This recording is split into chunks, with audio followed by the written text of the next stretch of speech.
Hello friends, आपका मेरे channel mathematics power point पर स्वागत है। आज मैं आपके साथ एक ऐसी ट्रिक शेयर करूंगी जो अलजेब्रिक आइडेंटिटीज़ जिनको पढ़ते पढ़ते बच्चे पागल हो जाते हैं, परेशान हो जाते हैं, लेकिन तब भी उनको पेपर में अच्छे से इस्तेमाल नहीं कर पाते हैं और क्वेश्चंस गलत कर देते हैं, तो उसको आज हम एक ट्रिक से पढ़ेंगे। ये कुछ इम्पोर्टेंट आइडेंटिटीज़ हैं जिनके बारे में हम आज पढ़ेंगे। तो चलिए स्टार्ट करते हैं। सबसे पहले हम पढ़ेंगे a प्लस बी का होल स्क्वायर के बारे में। तो चलिए इसको स्टार्ट करते हैं। अब सबसे पहले हम a को सारी पावर दे देते हैं, तो a के पास हो जाएगी पावर 2।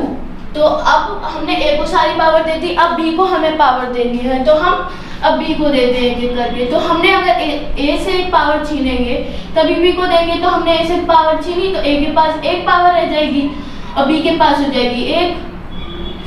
अब हम एक और पावर छीनेंगे a से, तो a के पास रह जाएगी 0 और b के पास हो जाएगी 2। तो ये हमारा फॉर्मूला बन गया। अब यहाँ पर मैंने प्लस इसलिए लगाया है क्योंकि अगर दो टर्म्स को प्लस एक कनेक्टर होता है तो उसमें सबके बीच में प्लस लगता है, और जो एक्सट्रीम टर्म्स होते हैं उनका कोफिशिएंट 1 होता है, लेकिन 1 को लिखना ज़रूरी नहीं होता, और जो मिडिल टर्म होता है उसका कोफिशिएंट एग्जैक्टली 2 होता है। तो यहाँ पर मैं 2 लिख देती हूँ। ये हमारा फॉर्मूला बन गया। अब इसको मैं ट्रेंड वे में लिख देती हूँ। तो ये हो जाएगा a square plus 2ab plus b square. अब हम अपने दूसरे फॉर्मूले पे आते हैं। दूसरा फॉर्मूला है a माइनस बी का होल स्क्वायर। ये भी इसी की तरह है। चलिए इसको भी सॉल्व करते हैं। तो हमने पहले a को सारी पावर दे दी, अब हम a से पावर छीनेंगे और b को देंगे। तो हमने अगर a से एक पावर छीनी तो a के पास रह जाएगी 1 और b के पास हो जाएगी 1। अब हम एक और पावर छीनेंगे तो b के पास हो जाएगी 2। अब क्योंकि इन दो टर्म्स को माइनस कनेक्ट कर रहा है तो इसमें अल्टरनेटिव साइंस आते हैं, यानी कि सबसे पहले प्लस, फिर माइनस, फिर प्लस। और जैसे कि मैंने ऊपर बताया था, जो एक्सट्रीम टर्म्स होते हैं उनका कोफिशिएंट 1 होता है, और जो हमारा मिडिल टर्म होता है उसका कोफिशिएंट एग्जैक्टली पावर होता है इन ट्रिक्स में जो मैं आपको बता रही हूँ। तो यहाँ हमने 2 लिख दिया। अब इसको हम ट्रेंड वे में लिख देते हैं। तो इसका हो जाएगा a square minus 2ab plus b square. चलिए हम अपनी तीसरी आइडेंटिटी के पास चलते हैं। ये है a प्लस बी का होल क्यूब। तो चलिए इसको सॉल्व करते हैं। इसमें भी a को हम पहले सारी पावर दे देते हैं, तो a के पास हो जाएगी a क्यूब। अब हम b को a से पावर छीनेंगे और b को देंगे। तो अब हमने a से एक पावर छीनी तो a के पास हो जाएगी 2 और b के पास हो जाएगी 1। अब एक और पावर छीनेंगे तो a के पास हो जाएगी 1 और b के पास हो जाएगी 2। एक और पावर छीनेंगे तो b के पास हो जाएगी 3। अब क्योंकि ये दो हमारे एक्सट्रीम टर्म्स है और ये दो हमारे मीन टर्म्स है, तो इसमें जो पावर होएगी वह इनका कोफिशिएंट होगा। तो हम इनका 3 आगे लिख देते हैं।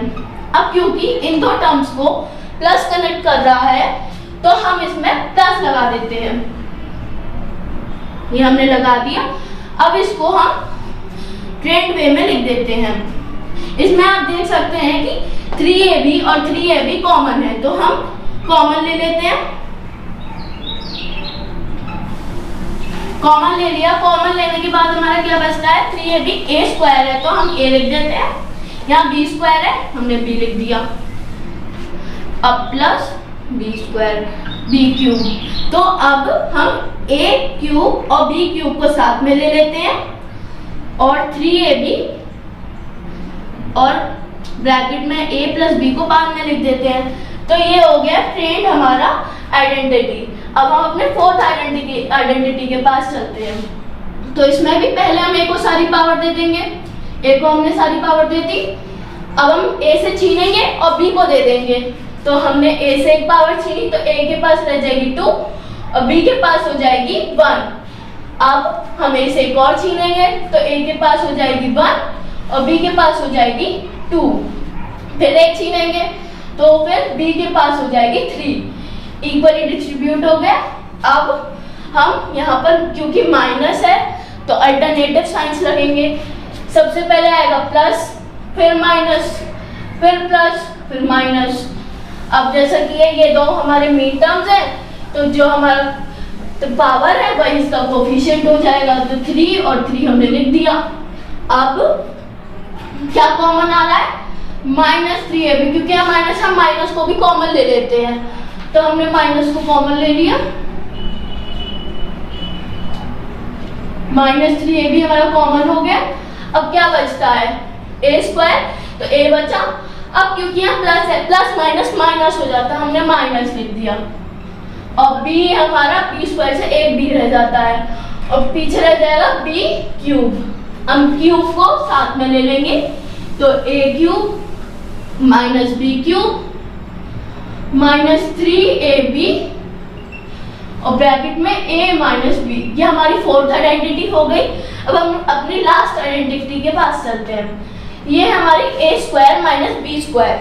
अब इसमें सबके पास घर है, लेकिन इन दोनों के पास घर नहीं है, तो चलिए इनको घर दे देते हैं। हमने इनके लिए एक घर बना दिया। अब इन दोनों को साथ साथ में लिख देते हैं। ये बहुत ही इजी ट्रिक है। चलिए, अब हमने दोनों को साथ में ले लिया। अब एक घर में इनकी दोस्ती करा देते हैं। दोस्ती पॉजिटिव होती है, तो यहाँ हमने लगा दिया प्लस, और एक घर में इनकी लड़ाई करा देते हैं, तो हो जाएगा नेगेटिव। तो हमने माइनस यहाँ लगा दिया, और यही इसकी आइडेंटिटी है। बीच में इंटू होता है, पर इंटू लगाने की जरूरत नहीं होती। तो ये हमारी आइडेंटिटीज हो गई। तो अगर आपने ये आइडेंटिटी सीख ली, तो आप इनको बहुत अच्छे से क्वेश्चन को सॉल्व कर सकते हैं। तो अगर आपको मेरी ये वीडियो अच्छी लगी हो, तो प्लीज़ इस वीडियो को लाइक, शेयर एंड कमेंट करें, और मेरे चैनल को सब्सक्राइब करें। Thank you and have a nice day.